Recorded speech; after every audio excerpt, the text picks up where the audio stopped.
জ্বালানি ও খনিজ সম্পদ বিভাগের বিভিন্ন দপ্তর সংস্থা বিভাগের কর্মকর্তাবৃন্দ, সচিববৃন্দ, আসসালামু আলাইকুম। বাংলাদেশ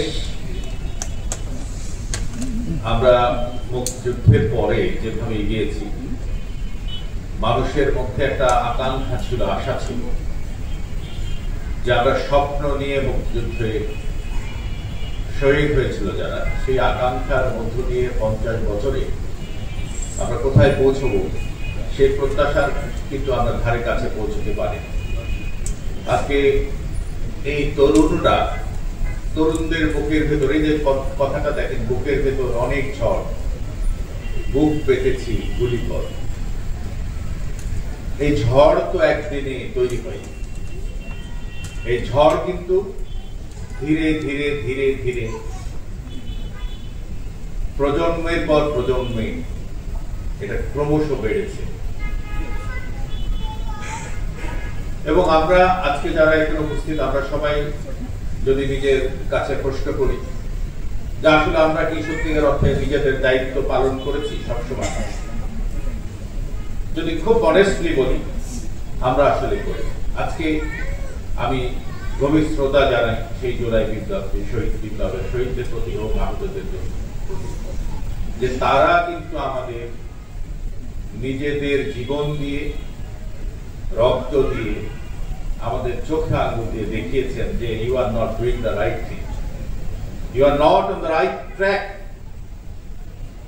কম্প্রোমাইজ করে আমরা জীবনযাপন করছি, সর্বত্র কম্প্রোমাইজ করে জীবন যাপন থেকে বেরিয়ে আসতে হলে সাহস লাগে, মুগ্ধের মতো সাহস লাগে, আবু সাঈদদের মতো। সেই সাহস কিন্তু আমাদের কারো নাই, ছিল না। আমি এই জুলাই বিপ্লব থেকে আমার সহকর্মী বা আমরা যেখানে আছি, আমরা কি শিক্ষা নিতে চাই, কি করতে চাই, সেই বিষয়টি আমি। তারও একটা স্বপ্ন ছিল, তো আমাদের স্বপ্নকে সেই লোকটা ভঙ্গ করলো। সে বেতন পাচ্ছে ঠিকই, কিন্তু তার সামনে যে সুযোগ করে দিচ্ছে এটা চুরি করে নেওয়ার জন্য, তো সরকার রাখলো তাকে রক্ষক হিসাবে, তো সেই কাজটা করেনি। তাই জন্য তার দেশপ্রেম নেয়।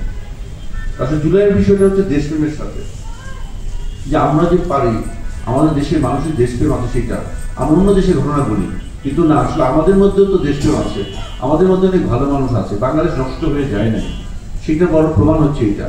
মাইলস্টোনে যে শিক্ষিকা করে জীবন দিল, যে তাদের সেটা প্রমাণ তো সেটাই, যে আসলে এখন অনেক ভালো মানুষের সংখ্যাই বেশি, গুটিপয়ে কিছু লোক খারাপ, তাদের জন্য আমরা দেশকে নষ্ট হতে দিতে পারি না। কারণ আমরা যারা ভালো আছি, আমাদের উচিত হলো তাদের সাথে আসলে তাদেরকে চিহ্নিত করা, তাদের বিরুদ্ধে ব্যবস্থা নেওয়া, যদি তারা আসলে এই কাজগুলো করতে না পারে। আর আমরা জানি খনিজ সম্পদ বিভাগ দেশের একটা, আমরা জানি যে আমাদের দেশের একটা মূল উন্নয়ন চালিকা শক্তি, এটা আমাদের দেশের উন্নয়নের সাথে সরাসরি সম্পৃক্ত। আমাদের এক একটা কাজ, এক একটা ভূমিকা দেশকে আরো উন্নয়নশীল করবে, আমাদের একটা কাজ দেশকে আরো প্রগতিশীল করবে। বিশ্বের দরবারে আমাদেরকে মাথা উঁচু করার জন্য এই একটা মন্ত্রণালয়ের ভূমিকা অনেক বেশি। সেটা আমরা যদি আসলে একটা জিনিস চিন্তা করি, আমরা যদি আমাদের সততার সাথে, নিষ্ঠার সাথে দেশের জন্য কাজ করি, আমরা যদি ভবিষ্যৎ প্রজন্মের জন্য কাজ করি, তার ভবিষ্যৎ প্রজন্ম কিন্তু আমাদেরকে মনে রাখবে যে আমাদের সামনে একটা জাতি, আমাদের সামনে এক প্রজন্ম ছিল, যে প্রজন্ম আমাদের জন্য কাজ করে গেছে।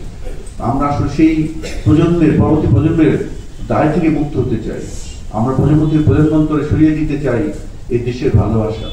আজকে শহীদ যোদ্ধা যারা আসছেন, এখানে শহীদ পরিবারের সদস্য যারা আসছেন, আমি শ্রদ্ধার সাথে আপনাদেরকে স্মরণ করি, আপনাদের কৃতজ্ঞতার সাথে আমি স্মরণ করি।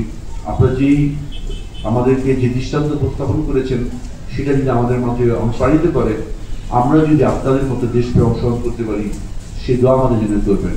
আপনাদের সবাইকে আমি ধন্যবাদ।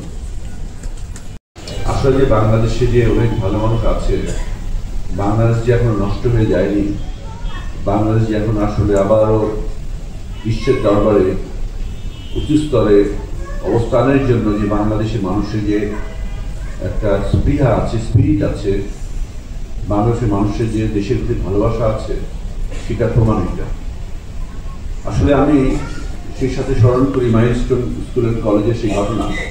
বিশেষ করে আমাকে আমাদের সেই শিক্ষিকা মাহারিন, তাকে আমাকে উজ্জীবিত করেছে গত 2 দিন ধরে, কীভাবে একজন মা তার স্কুলের সন্তানদেরকে বাঁচানোর জন্য আকুতি করেছে, চেষ্টা করেছে তার জীবন দিয়ে।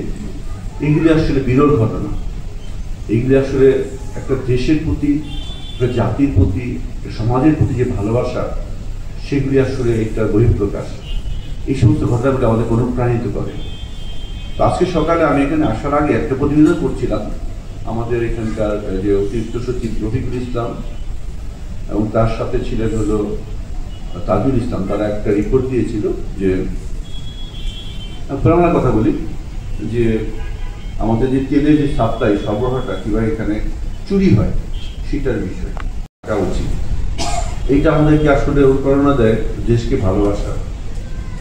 আসলে ওই আমার মনে হয় আরেক নামে একজন গিলাস যোদ্ধার ঘটনা। তো সে রাতের বেলা তার মায়ের সাথে গল্প করছিল। তো মা ছিলেন মহিষী মহিলা। তো মা তাকে বলছিল যে তোমার এই জীবনের সার্থকতা কোথায়? তুমি জীবনে ওইটুকুই তোমার সার্থকতা হবে বা তুমি পাবে জীবনকে সমৃদ্ধ হয়ে হবে তুমি যদি দেশের জন্য কিছু করতে পারো, দেশের জন্য রাখতে পারো কিছু। তো আরিফের জন্য ওই জিনিসটা খুব কাজে মানে তার মনে লেগেছিল। পরদিন সকালে সে একটা চিত্র দেখে যায় যে মা, আমি যুদ্ধে যাচ্ছি, হয়তো আমি ফিরবো না, তবে নিশ্চিত থেকেও আমার দেশ ফিরবে। তো তার একটা দৃঢ়তা ছিল যে হয়তো তার জীবন যাবে কিন্তু দেশ ফিরে আসবে। দেশের মধ্যে যে এই যে বিগত দিবসগুলিতে যে আমাদের মধ্যে যে বিভিন্ন ধরনের অনিয়ম, বঞ্চনা, বৈষম্য, দুর্নীতি, এইগুলি একটু ফিরে যাবে।